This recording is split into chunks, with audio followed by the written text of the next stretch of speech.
Let's go over to the Saturday slate, which is absolutely electric. Starting off with the Red River rivalry between number 1 Texas and number 18 Oklahoma. It's a 3:30 p.m. Eastern Time game on ABC.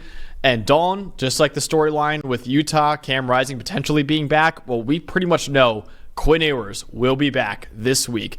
He suffered an abdominal strain against UTSA a month ago now. And Arch Manning really played an elite level for them, right? He's currently 7th in the country with a 90.4 grade this season. So really the storyline for me is, how does Texas handle the return of it? Because Steve Sarkisian in his press conference was saying, hey, Quinn's the starter, but we feel really good about Arch Manning right now. So I wonder if, after Manning's performance, he's a Manning, by the way, too, so all the hype behind him with his last name, if there's a little bit of a quick hook for Quinn Ewers, if they fall behind in this game, if Quinn Ewers is not playing well at all, I think Arch played well enough that they would think about it. I personally wouldn't do it. I would let Ewers play the whole time. I think it is pretty solid that he's a starter and Arch Manning's a backup. But I wonder after the last few weeks if Steve Sarkisian is thinking to himself, hey, if Quinn's not playing great immediately, I've got the best backup in the country. I'm going to go to him immediately. Well, if we remember, didn't he have a couple of early turnovers in this game last season that kind of put him behind the 8 ball? If you got in that same scenario, then you'd be talking about something. But realistically, it's Quinn Ewers' team, right? He was playing at an elite level himself. We were there when he just shredded Michigan and they just dominated Michigan. Right now, I think Sarkisian should feel very good about his situation. That's the best quarterback situation in the country. He could win a national title with either. I mean, honestly, yeah. Arch, even right now, even if he's not, let's say, 7th like he is in overall grade, Arch probably is a top 15 to 20 quarterback in the country right this minute. Starting anywhere, that's what he would be. So he does have the best QB situation in the country. If something were to go awry, or if Ewers were to re-injure himself, I think he would feel very good about Arch needing to come in and win a ball game. But this is Quinn Ewers' team. He made the Final Four last year. He was playing great before he got hurt. You don't lose your job to injury in most cases.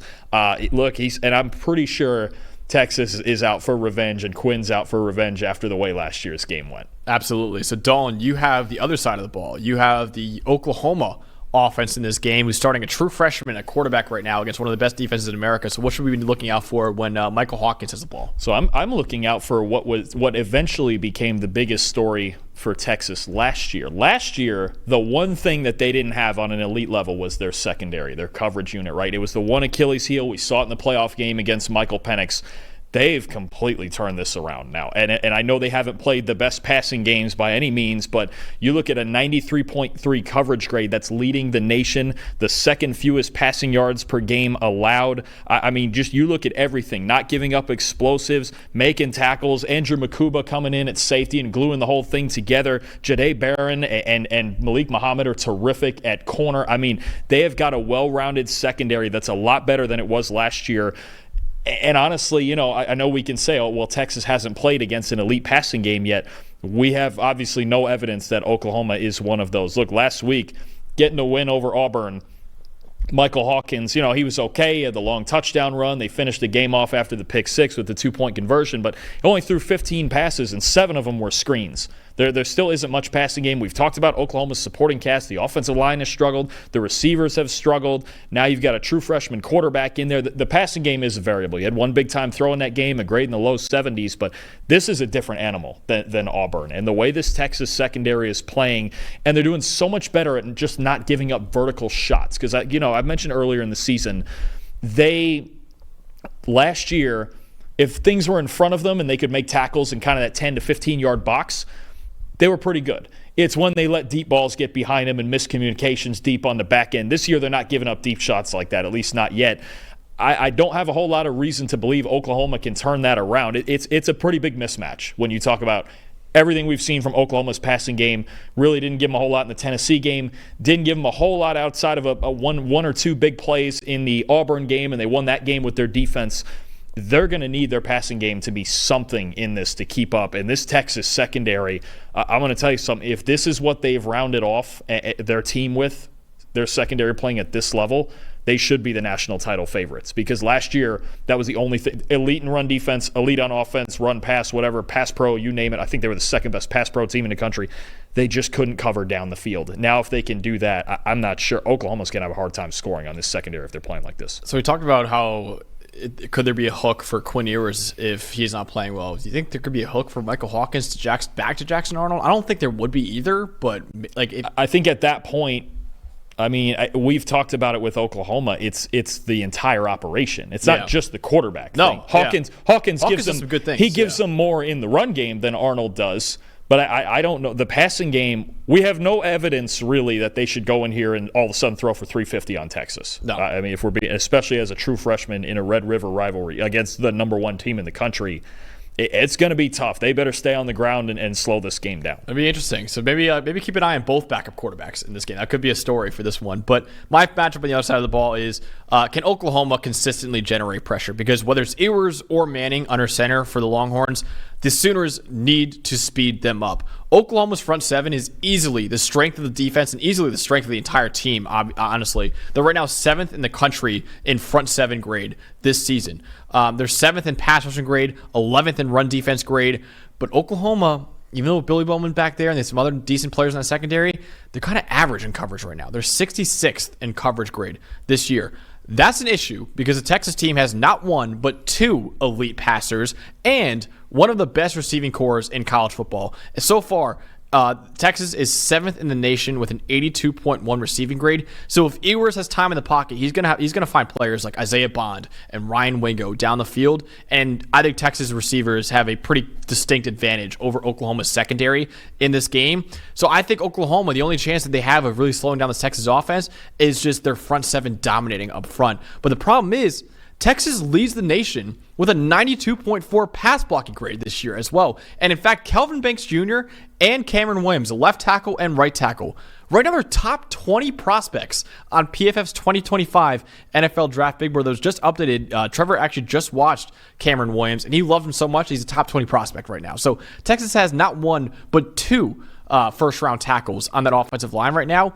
And even if Oklahoma gets pressure, Quinn Ewers is 3rd in the country with an 86.4 passing grade under pressure this year. But the reason why I still think you got to get pressure on Ewers is because the stats under pressure are a little volatile. They change season to season. They change game to game. I mean, Oklahoma even knows this. Hell, Spencer Rattler was amazing under pressure one year and terrible the next year. So it changes wildly. Meanwhile, clean pocket stuff, which Ewers is also really good at, and so is Arch Manning, that is way more consistent, way more stable. So if you're Oklahoma, you're hoping, okay, if we get after him, maybe the other side of the pressure comes up. Maybe he's not good under pressure in this game, and maybe we can make this as low scoring as possible, which I think is the only way for Oklahoma to have a chance in this game, honestly. So I still think Oklahoma's got to be very aggressive on defense. I think that front seven probably has to be the best unit on the field for them to win this game. No, absolutely, and you've got a defense that is very good, right? And they keep them in games, even when you talk about when they played in the Tennessee game. They were actually pretty darn good in that game. They just couldn't score at all. I think, they won in the Auburn game. The Oklahoma defense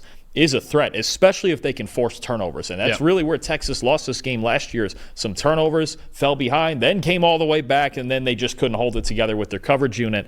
That's the one thing Quinn Ewers can't come in and do, in his first game back, is turn the football over, because that's where you start getting into, okay, you have a team, if you're giving them short fields, if it's a pick six, if it's something like that, then Oklahoma gets right back into it. So that to me is a big thing. Texas has to still be clean with the football. This defense is a real threat. Absolutely. So, Dawn, who ends up winning the Red River rivalry between Texas and Oklahoma? I think 2 things. One, I think I heard a stat earlier that was there's been 10 of these games in a row that have been decided by 1 score. Wow. I think it's just the rivalry. It was an instant classic last year. Dylan Gabriel was a hero. Dylan Gabriel, Drake Stoops, how good was he? Danny Stutz, remember the pregame speech? When we get another Danny Stutz pregame speech, remember when he was like, I know 2 things in life. Number 1, Oklahoma only fears God. And number 2, Texas fears Oklahoma. Dude, no wonder they won that game. I would have been fired up running out of the tunnel after that. Yeah, now I don't know if they fear them this year. And I think there's an old saying, when someone shows you who they are, believe them. I think with Oklahoma, we've seen who they are even in their wins. When you talk about a team that barely beat Houston, and they've been struggling before last week. You talk about barely beating Auburn on the pick six, struggling to score against Tennessee. And I know Tennessee's defense is really good, but this Texas defense is really good too. I'm actually going to take that streak to break. I think they're rightfully the number 1 team in the country right now. They look like the least flawed team in the country right now. I really like what Steve Sarkisian, in his offense, this is a very aggressive defense too. In his offense, you're talking about a lot of misdirection, a lot of play action, a lot of bootleg, a lot of RPO. I think he's got all the right stuff to beat this defense in his offense.